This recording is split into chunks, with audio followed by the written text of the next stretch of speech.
Okay, it's 5 o'clock, so we'll go ahead and start. Hello, everyone, and welcome to the SCFD Tier 3 Grantee webinar. This is an opportunity for SCFD grantees to learn more about the do's and don'ts when completing the Tier 3 grant application. If you're more interested in learning step-by-step instructions of how to complete the application itself, make sure to visit the Tier 3 section on our website. We have all sorts of detailed video tutorials, guidelines, and resources for your review at any time. So you want to make sure that you visit there. This specific webinar will be recorded and posted on the Tier 3 section of our website by the end of this next week. Feel free to type your questions anytime during this webinar in the Q&A section on the bottom left of your Zoom screen.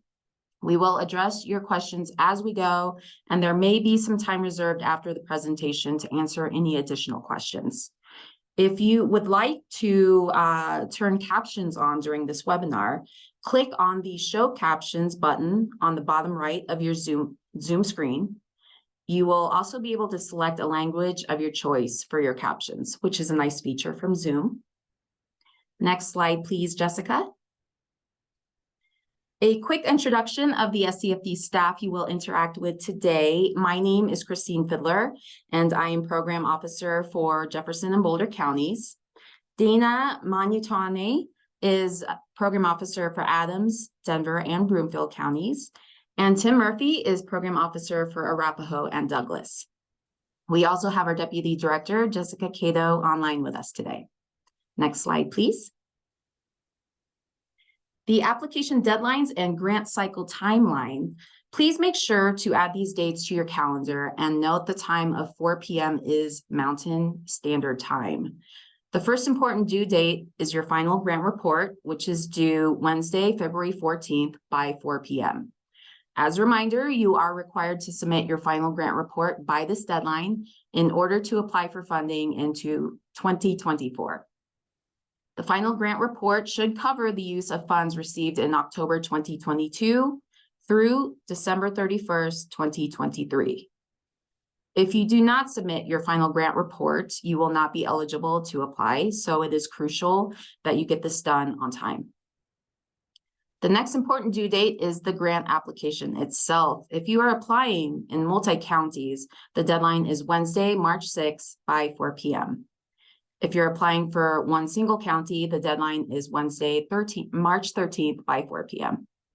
I cannot stress enough the importance of submitting your application early.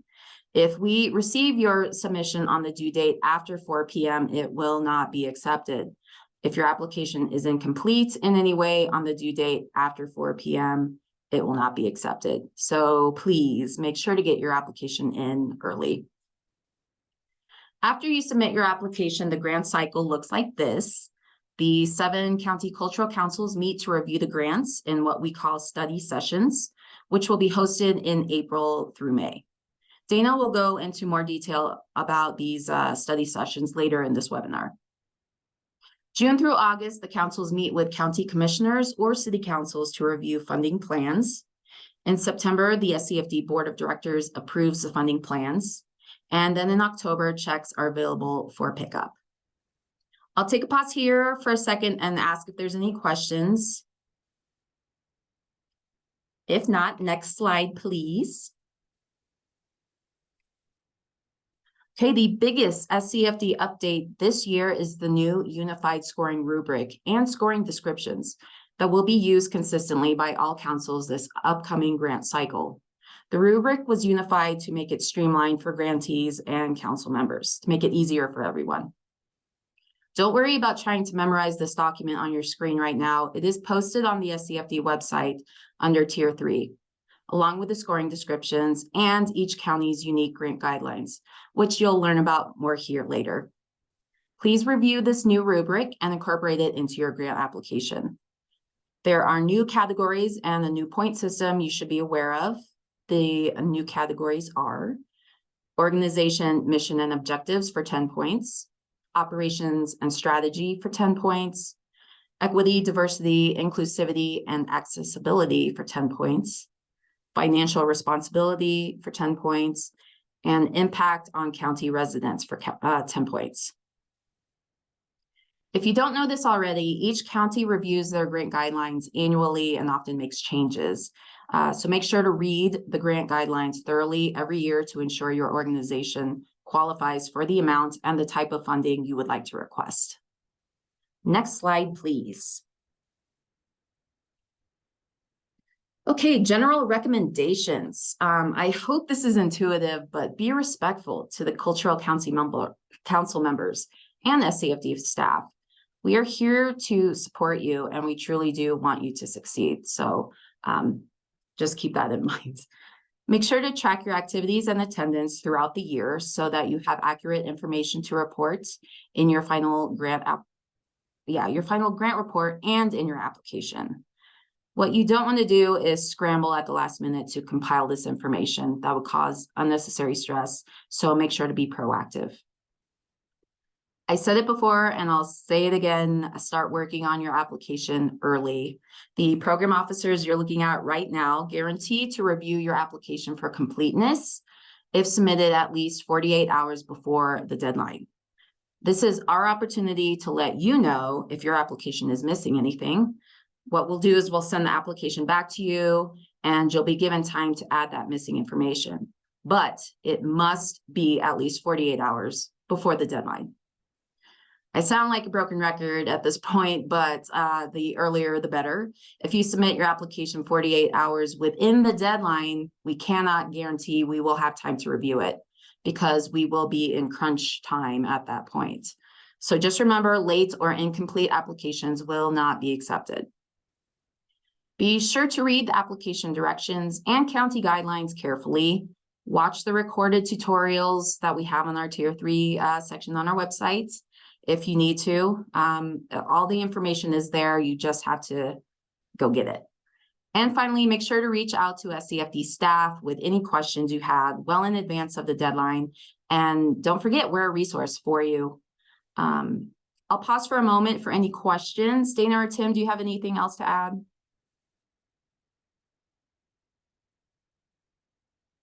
Okay, now we'll switch over to Dana, who will talk about grant writing and different types of funding.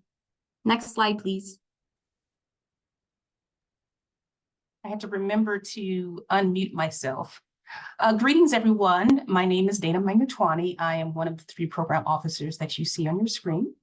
Thank you for joining us.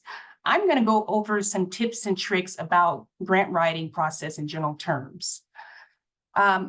Remember, we have new cultural council members each year, so don't assume reviewing your application is familiar.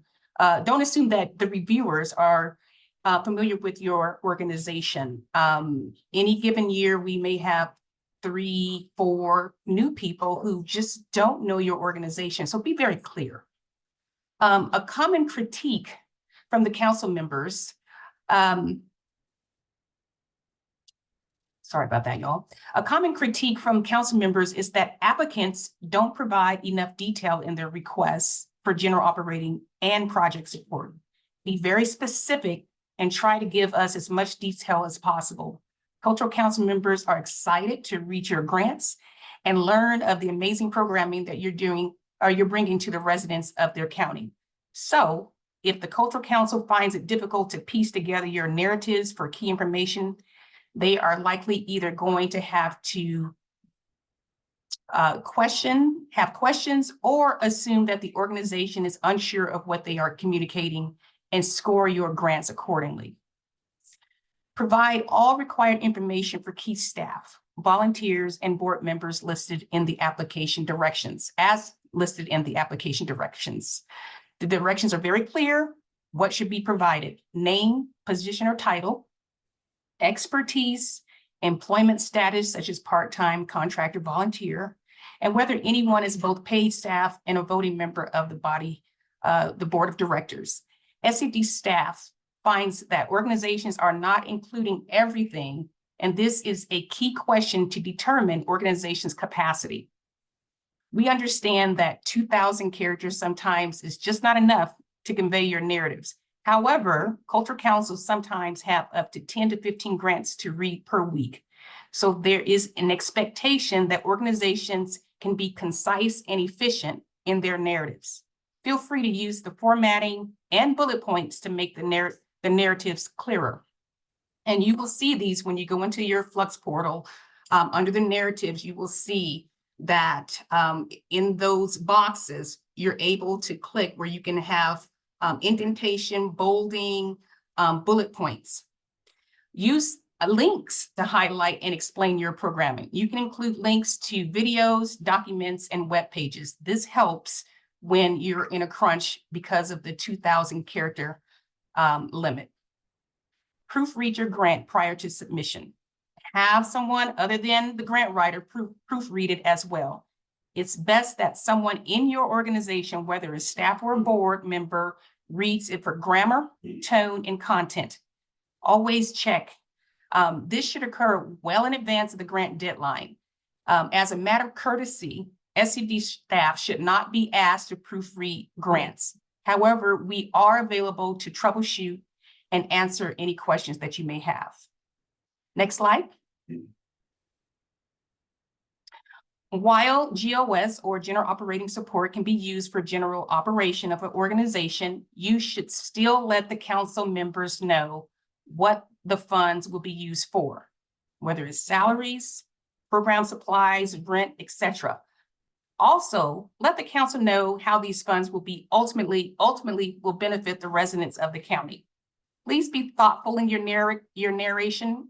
We've seen two-sentence narratives. Yes, it's true. We've seen two-sentence narratives, and it's most unfortunate not to give the cultural councils enough information or fully understand why the organization is requesting funding. Be sure to check the county's guidelines to verify the organization is eligible for general operating support. SCD staff confirms home county with the Colorado Secretary of State if there is any discrepancies or unknowns. The county guidelines are also to determine the amount you are eligible to request. Most counties allow organizations to request a percentage of their most recently completed fiscal year revenue or expenses. So please double check your GOS requests every year.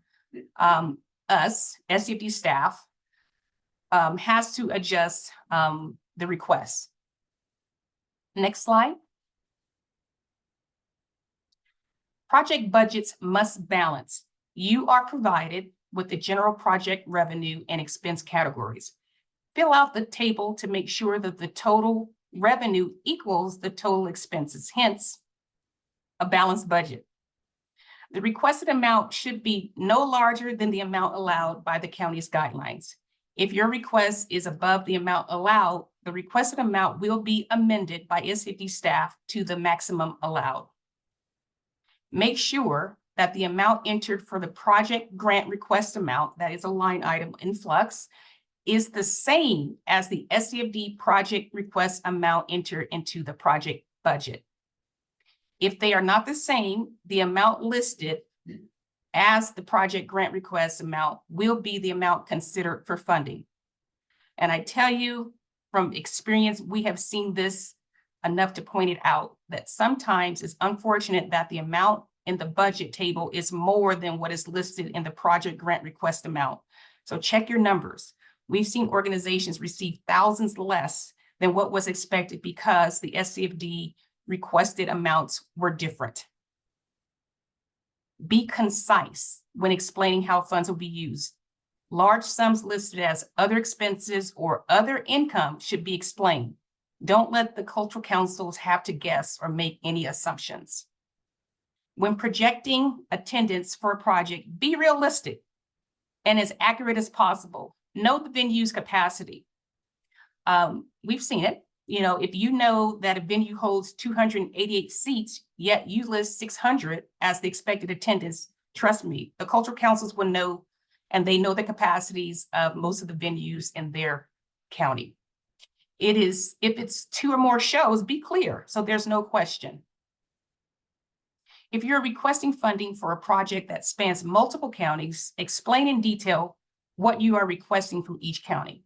Some counties require budgets specifically for their portion of the project, so be sure to review the grant guidelines. Do not copy and paste information from one project request to the other. You see it? Make sure the request is specific to the county in which you are applying. We've seen where organizations didn't adjust this for the specific county, so there are Adams projects for Arapahoe and or Jefferson County. It's just copied from one space to the other. And cultural councils, they do notice this, and they're very sensitive that you didn't put in effort to do a good job when you're asking money from that particular county. So please, copy and paste is not recommended. Projects must occur and be completed within the timeline for use of funds. October of the award year through December of the following year. No exceptions. Again, we see mistakes here all the time. Check your dates and have someone double check for you. And be aware that any unspent project funds must be returned to SCFD. So budgets and tracking are very important. If there are any questions, I will pause here for before I turn it over to Tim. Dana, can you hear me? I can. Great. There's a question I think would benefit the group. If you could go into a little more detail. Catherine is wondering, the project amount requested and the cost of the project should be the same, which she's asking, or should it be a percentage according to county guidelines? Can you give a little more clarity around that for everybody, please? The hope is that when you're building your budget, there's a specific amount that you're requesting from SCFD. You can request up to the maximum amount that's listed in the county guidelines. Other income should come from other sources, and they're all listed, you know, ticket sales, memberships, sponsorships, other sources, and that should balance with the expenses. Did I answer the question?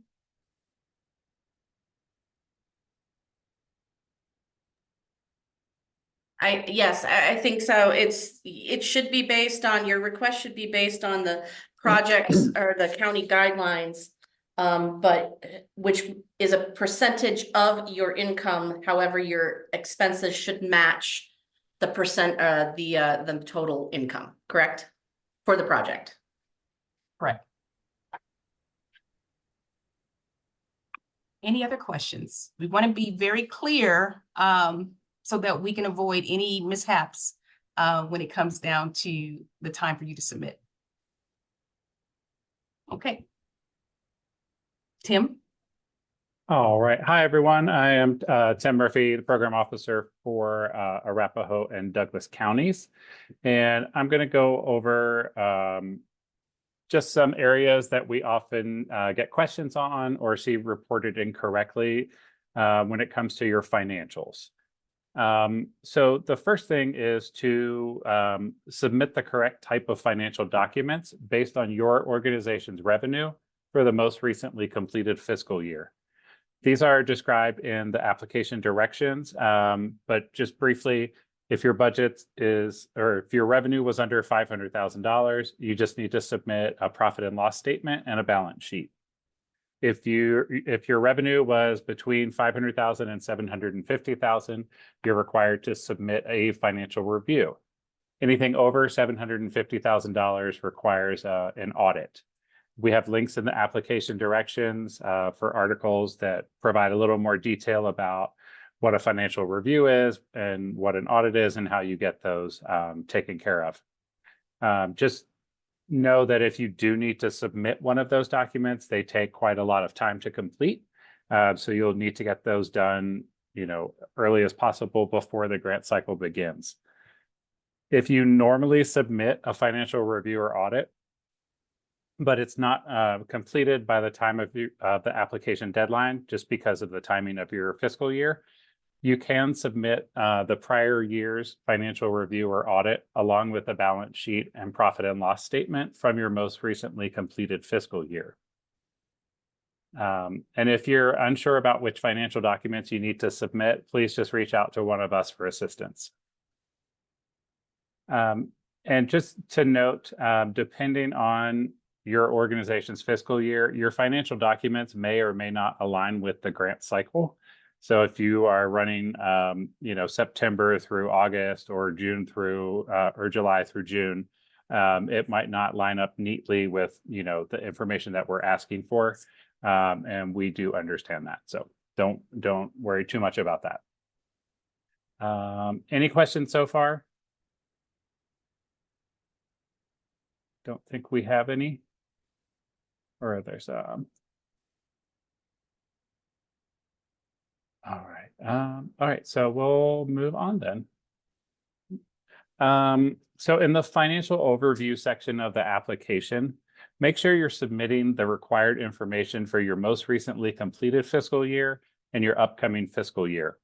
Note that we do not request your current year budget when you're applying, because the funding you're requesting is for your upcoming fiscal year. So we want to see how that fits in with your upcoming fiscal year budget.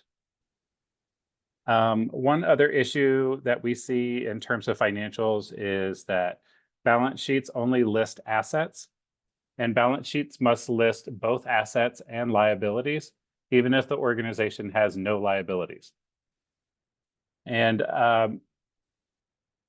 balance sheets also have to balance. So your assets should equal your liabilities. So those should even out. And you can find templates for balance sheets and profit and loss statements as well, just through a Google search online. There are a lot of good examples out there. Next thing that I would say is when you're entering the information for your most recently completed fiscal year into the revenue and expense tables in the financial review section, that should match the financial statements that you submit along with your application. And if they don't match, please use the text box to provide an explanation for what the difference is. So for example, your financial statements might include in-kind donations or capital revenue or expenses, but we ask for that information to be separated out in your application. So please just make sure that what you're submitting with your application matches what you are stating in the application itself. For your upcoming fiscal year budgets, just be realistic. The budget should be based on past performance and your future plans, not just a copy of a previous budget or a guess. It needs to be, kind of based on some evidence, that this is an attainable budget for you. And just one last thing on this is, please, when you upload your financial documents, make sure that they are one file and label your documents with the organization's name and the document name. This just makes life a lot easier for SCFD staff and our cultural council members. Any questions at this point? Yeah, Tim, Joanna has a question I think would be helpful for everybody. If we won't yet have our financial review or audit done in time for the deadline, we are submitting just a P&L, et cetera. Do we then submit the more formal document later in the year? Yes, and. So if you normally submit a financial review or audit and it's not ready, you can submit the most recently completed audit or financial review along with your with the profit and loss statement and balance sheet from your most recently completed fiscal year. And we would very much like to have the new audit or the new financial review once that's completed, so we can keep that in your file along with the grant application.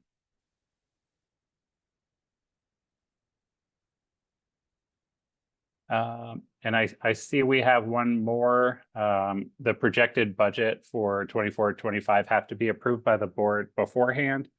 I don't think so. As long as you internally have a good sense of what your revenue and expenses are going to be for the next year, I think it's fine to have an unapproved version. Again, if there are massive changes to that, just, you can inform staff about what those changes might be.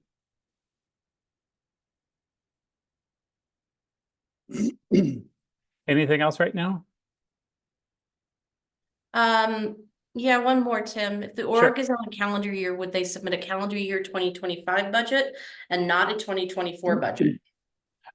You should submit your organization's fiscal year budget. Whether that's calendar or, July to June, whatever it might be, that's, the information that we're asking for. So it doesn't have to fit our grant cycle. And we just, if Tim, if you don't mind, a little more Sure. clarification. The application does ask for your most recently completed fiscal year information and then your upcoming fiscal year information. So depending for this question, if your calendar year, you'd be giving us your most recently completed fiscal year, which would be 2023. And your upcoming year would be 2025 because your current year is 2024. Since these funds are for next year, you're not receiving them till October. That's why there is a little bit of confusion. So if you are in your 2024 fiscal year, that is considered your current fiscal year. And we're looking at, for these funds, your upcoming fiscal year.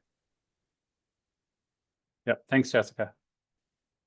Just a little bit more on financials. In that financial overview section, just underneath the tables where you list out your, your financial information, there's a section called Explanation of Financials. This section is very important. So these are text boxes that allow you to provide explanations of your financials if needed. So if your organization had a deficit in your most recently completed fiscal year, or if you're planning a deficit in the upcoming fiscal year, you must use that text box to explain why the deficit occurred or will occur and what the organization is doing to address the issue. Sometimes, you'll have very good reasons to have a deficit. You're investing heavily in, one area or another, and you have reserves to cover it. Just, let us know. And this will really help the councils better understand the financial health of your organization. And it might be the only chance that you have to provide that information. Not all counties use the question and answer option for study sessions. So what's in your application might be the only thing that those council members will see. So make sure you explain thoroughly if there's a deficit. And also make sure to explain any large swings in overall revenue or expenses, or in revenue and expense categories. So if your admin is jumping 25%, that might raise some red flags. So just kind of, use those text boxes to explain, what that increase is caused by. So maybe it's hiring new staff, or, if your fundraising goes up a lot because you have a big event, in the following year. Just let the councils know that information. And just one more thing on that, in the application directions, in Appendix A, there is a bunch of financial tips and red flags to look out for with a little more in-depth information. So you definitely want to check out that section. And yeah, that's all I've got for the financial section. Any final questions on that before we move on?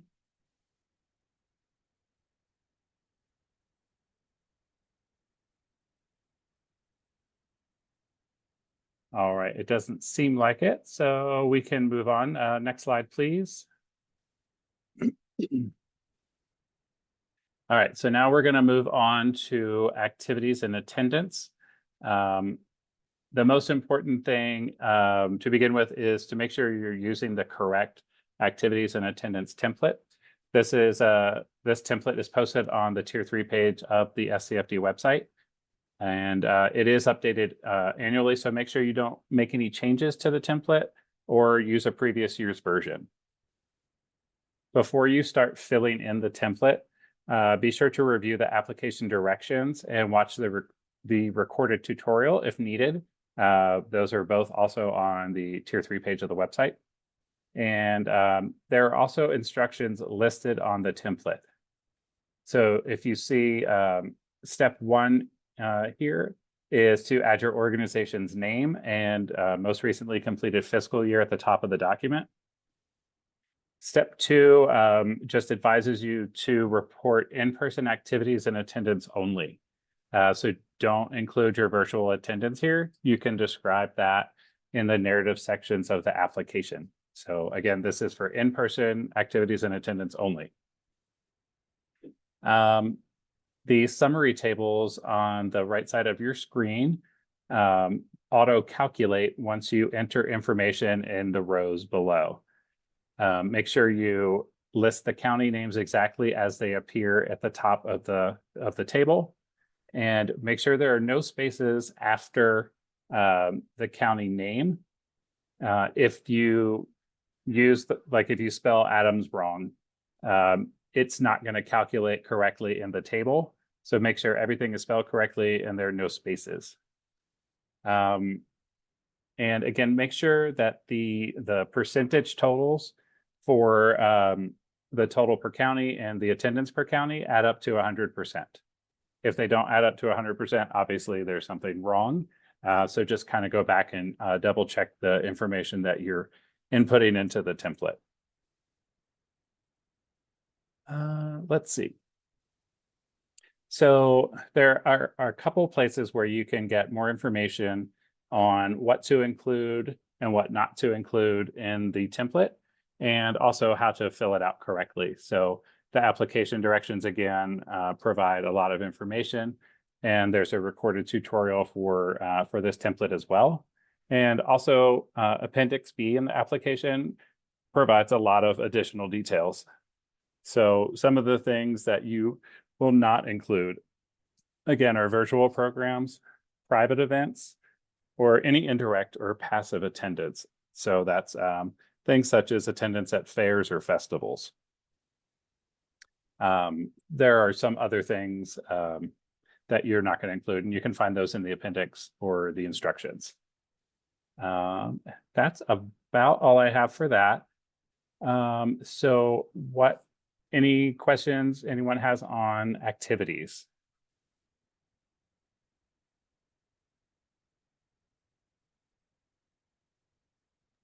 Can I just add one small thing, Tim, because I see it a Please. lot with organization may attend a fair, they have a booth space, or a festival, they might be at a festival. And so if there's 10,000 people that come through, you're not experienced, you're not engaging with that 10,000, but you may have 200 people that actually come up to the tent, engage with your staff, and those are okay to list on your activities and attendance. And just note that we tend to monitor that heavily just to make sure that organizations are documenting their activities and attendance correctly. So just want to add that. Thanks, Dana. That's a great point. And we have a good question from Alfredo. So his question is, does an organization apply to different counties based on the documented footprint already established, or the impact the organization hopes to have, or both? And I guess I would say both. If you're applying for general operating support, most counties will base that on a percentage of the residents served in that county, or the number of activities that were held in that county. And that is what they're looking at, is your past performance. But if you want to apply for project funding in a county that is outside of your home county, that's totally fine. If you're going to have an event, if you're a Denver organization and you're going to have an event in Arapahoe, you will apply for funding and say, we're going to do this production at this location in your county. So it's kind of both on that, but just again, check the county guidelines and see what they're looking for. If they're looking for you to prove that you serve 51% of the residents in that county, which is true for Arapahoe, they're going to have to look at your past activities to determine that. So yeah, again, just check out those county guidelines for more information.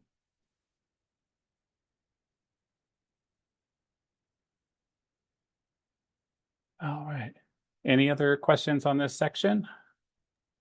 Yeah, I see Jessica as She's responding to responding. Catherine. Yeah, so I think we're good on that. Okay, Well, I'm gonna pass it back to Christine to just go over some issues around equity, diversity, inclusivity, and access. Thanks, Tim. Yes, so equity, diversity, inclusivity, and access are priorities for SCFD, and your organization's efforts in these areas will be evaluated by the county cultural councils. So the narrative section on the screen that you see right now, it's been updated for this grant cycle. So be sure to review those narrative questions carefully. You will want to provide specific details of how your organization's EDIA goals and what progress has been made. If no progress has been made, that's okay. It's good to have a plan in the works at the very least.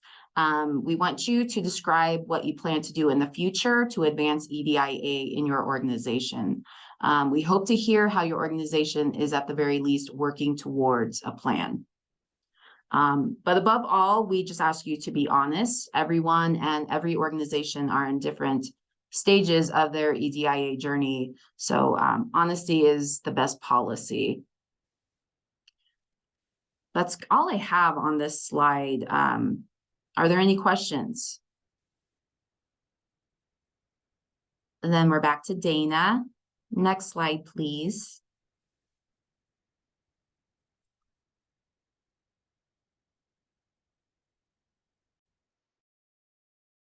I guess my cool factor just left again. I was muted. I want to impart some very important information to everyone who can hear me about post-submission. Once, and that's, you've done your grant application, you've checked it, your board, your staff has approved it, you're ready to submit, you hit submit. Once your grant application is submitted, check your emails in case your application is sent back to your Flux portal by SCFD staff for editing or additional information. We do our best to review your applications for completeness prior to the deadline, but on deadline days, it's tight. It's very tight. So don't wait until the deadline day to submit. This is a true story. We had to send an application back and it was not resubmitted, and that applicant was not able to be considered for funding for that year. And the reason was because they submitted and they walked away from their computer. So if you're like down to the wire on the date, stay close to your computer and keep checking your emails. Also, I recommend that everyone go into their portal and add a phone number, and just in case we have to make any phone calls. We don't like to, but just in case. Let's go over a little bit about study sessions. County cultural councils review each grant application during study sessions. All study sessions are held via Zoom or a similar platform, and applicants are encouraged to attend. Study sessions are not interactive. They are an opportunity for organizations to listen to councils discuss their applications. When attending study sessions, please keep your camera off and your microphone muted. I've heard conversations, dogs barking, traffic, sirens, all kinds of things.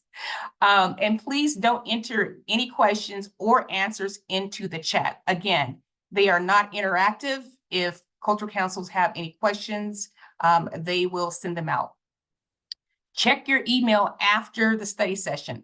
If the council has questions, as I said earlier, they will be sent to you within 24 hours of the study session.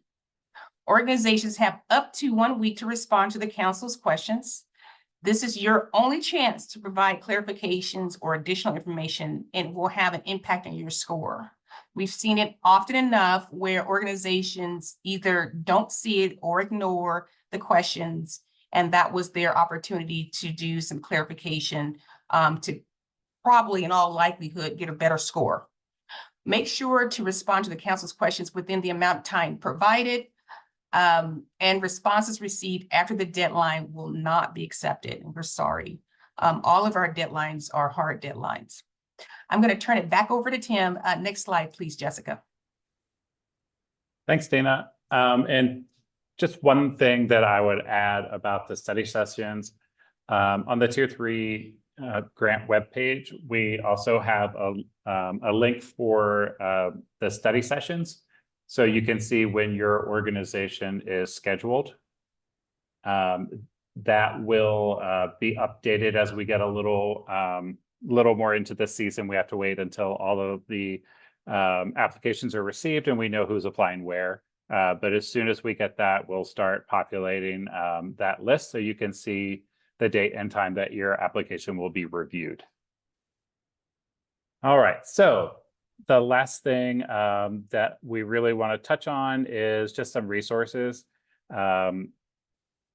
Both SCFD staff and your county cultural members really want your organization to succeed. You bring so much to the residents of the counties, and everyone just really wants you to do well.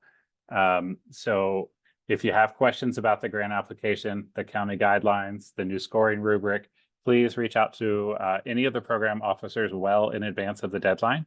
As we get closer and closer to the deadline, our availability is just not as good as we would like it to be. So any questions you have, please reach out just as soon as you have them, and we'll do our best to answer those. We can provide insight, information, and resources to help you be successful.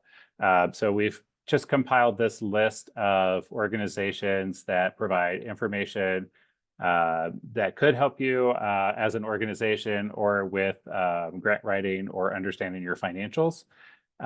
These will be added to the resource page on the SCFD website in the next couple of weeks. Some of them are already there. We'll just make sure they're all there. Just to run through a few, the Colorado Nonprofit Association, their Principles and Practices for Nonprofit Excellence is a great resource for all facets of running a nonprofit. Membership is required for that. You can also, I think you can access it through Denver Public Libraries. Denver Public Libraries has a nonprofit resource center that provides opportunities, strategies, and tools to develop nonprofits, as well as access to the Colorado Grants Guide and the Foundation Directory online. So you can search for other grant opportunities through the Denver Public Library for free. The Colorado Secretary of State's website has a lot of useful information on the charities tab of their website. National Council of Nonprofits has tools, research, and resources to help organizations operate effectively. There's the Nonprofit Hub, the Nonprofit Learning Lab. So there are a lot of different resources out there for you, and we will get those up and posted on our website, like I said, in the next couple of weeks.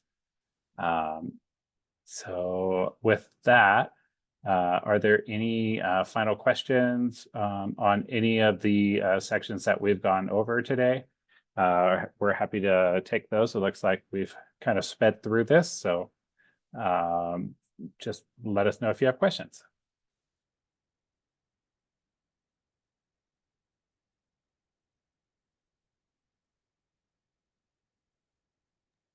One of the things, hi everyone, this is Jessica again.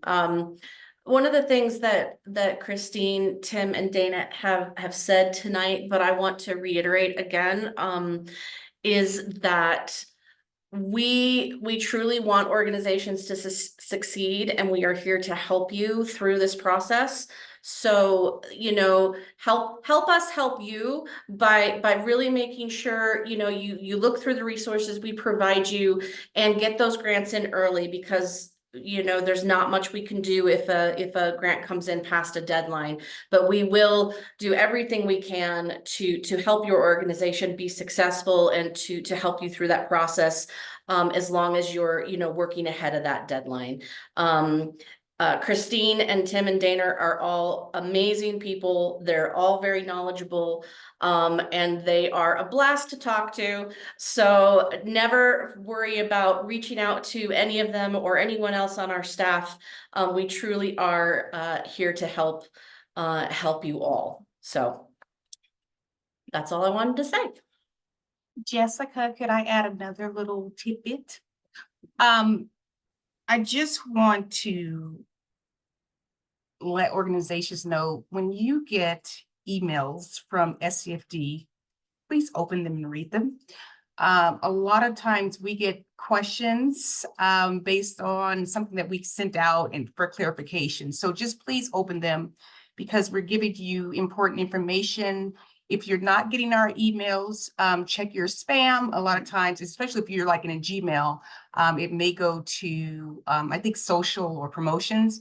And so please make us a safe sender so that they go into your inbox. We really try to not send a lot of emails or e-blasts, but when we do, we're trying to give you important information. Again, we're here to help, and we love what we do. So please help us in just staying up to date with everything that we send out.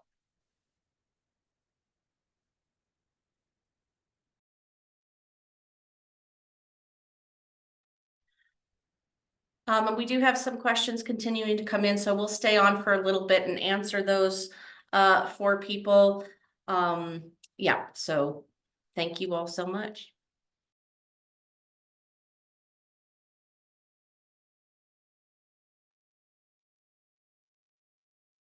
All right, let's see.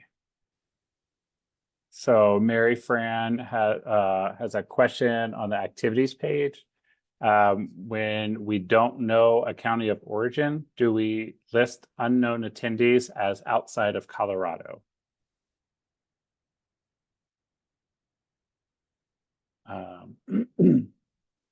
Who wants to answer that one for her? Well, I guess I have a clarifying question with a question, which is, are we talking about the final grant report? Or are we talking about the grant application? There's been a lot of confusion about what you're reporting on for the final grant report versus the grant application. The final grant report, you're reporting on the basically where the attendee resides. Do the best that you can. We understand sometimes if you're not able to do data collection in a way that's really granular, do the best that you can. But on the final grant, we're asking where attendees are located. A lot of times people will do demographic studies or demographic information. That way you can gain what county they're from. In the grant application, we are asking where the activity is happening and how many people do you expect, or how many people attended where it actually happened. So they're two different things. Did I answer that, Tim? Yes. Sort of, kind of. So yeah, so for the final grant report, we're asking you where your attendees reside within the 7 counties or outside of SCFD. And the application, the activities and attendance sheet is asking you where your activities took place and how many people attended those activities, regardless of where they came from. So if you had an event in Arapahoe and 200 people came, it's one event, 200 people. In the final grant report, we're asking you where those 200 people live. And you'll get that through your registration forms or sign-in sheets or, however you are tracking that attendance.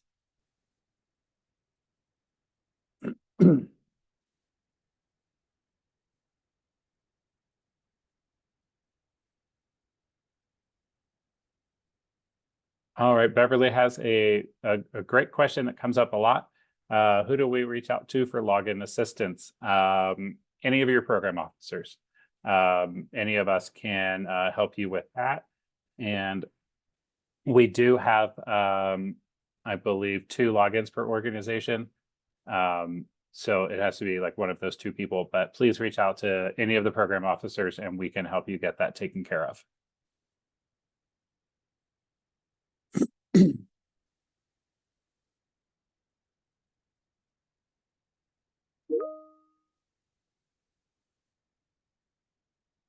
So I see a question from Kelly. It says, when you say do the best you can for where attendees reside, when we don't have granular data, what do you mean estimates? Yes. again, if you don't have exact numbers, estimates will typically will suffice. To piggyback off of what Dana said about, yes, we do accept estimates, but they do need to be based on something. So, and we understand finding out where people are coming from can be difficult. There's a lot of really you know, there's surveying, there's ticket sales, there's asking at the door. There's a lot of things organizations have done in the past, and we understand you may not be able to get data on everyone that you are serving, but the estimates obviously do need to be based on some kind of data that you are collecting. And if you want to go into more detail about that, we'd be happy to give you some ideas that we've seen work in the past.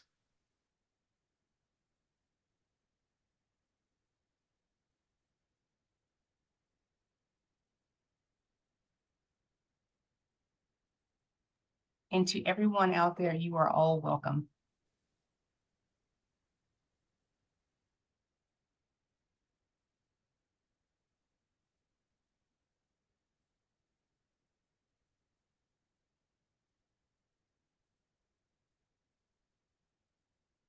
All right, any more questions for us this evening?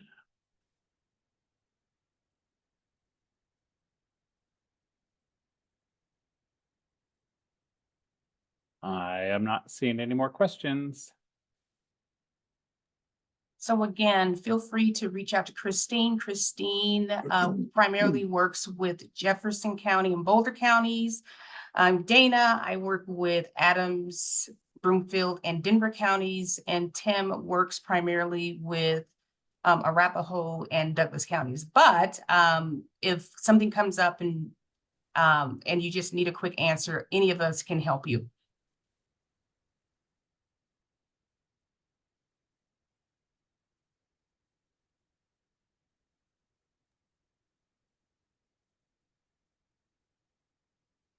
We have one more question that came in. I don't know if you saw that.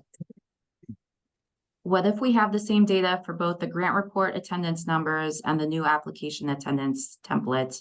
Some of our programming is collecting where each attendee resides, and some of our programming, like plant sales, we did not collect county of residence, so we just counted attendance all under Denver. Have some feedback?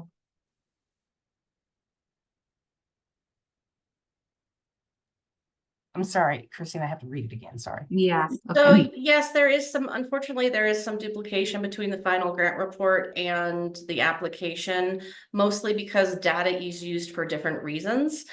We do try to eliminate duplications where we can for organizations, but yes, some of those final grant report numbers may mirror some of the information you provide in your grant application.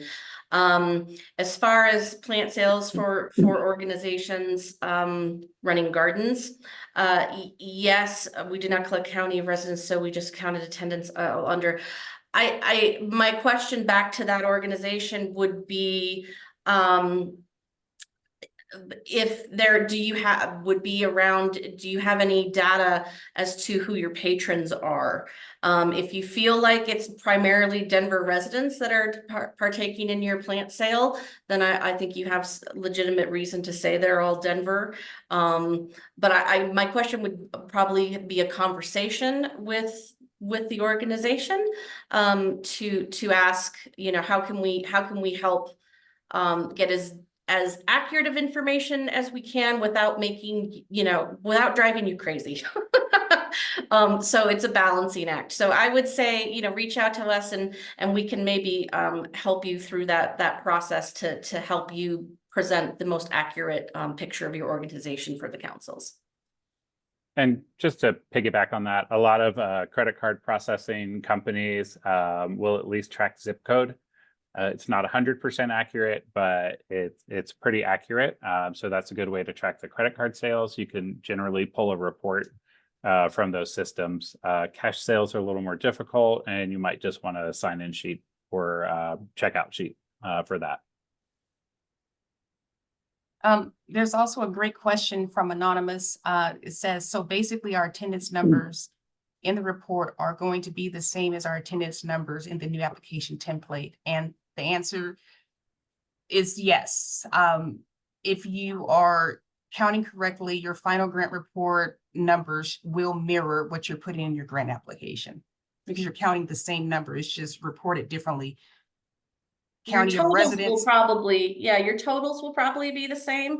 However, how it's broken down in the final grant report is slightly different than how it's broken down in the application because that information is used for two completely different reasons. The final grant report is used as an aggregate for what all funded organizations are doing and how the residents are being served.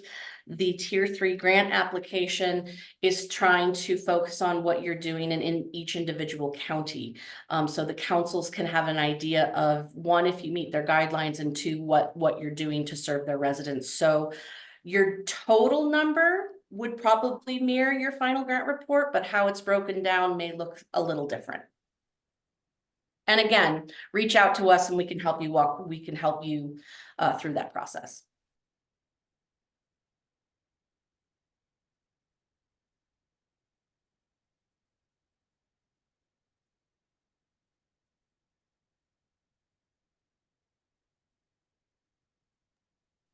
All right, thank you all for attending tonight. And like we've said, please reach out with any further questions. Please leave yourself, make sure you check out the tier 3 website page on our website. It has a ton of information that we've compiled for you, but we're always here to help. So thanks all, stay warm, and we look forward to working with you this grant cycle. Good night, everyone. Night.